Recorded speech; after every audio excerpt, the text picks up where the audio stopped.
আসসালামু আলাইকুম। এগুলো কাঁঠালের রাজত্ব বলা যায়। দেখেন ওগুলা সব কাঁঠালের গাছ, চারিদিকে শুধু কাঁঠালের বাগান আর কাঁঠালের বাগান। এই যে সামনেও অনেক আছে, আম গাছও আছে, কিন্তু কাঁঠাল গাছটা বেশি। ময়মনসিংহ তো কাঁঠালের রাজ্য এরকম বলা যায়। অনেক কাঁঠাল। আজ এই সিনারিটা অনেক সুন্দর দেখার মতো।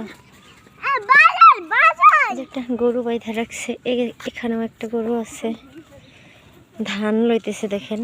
আমাদের দেশে কিন্তু ধান মেশিন দিয়ে নেয়, কিন্তু বাট এদিকে কিন্তু ধান মেশিন দিয়ে নেয় না। একটা ড্রাম ফালাইছে, লোহার ড্রাম, ওই ড্রামে পিটায় পিটায় ধান নেয়।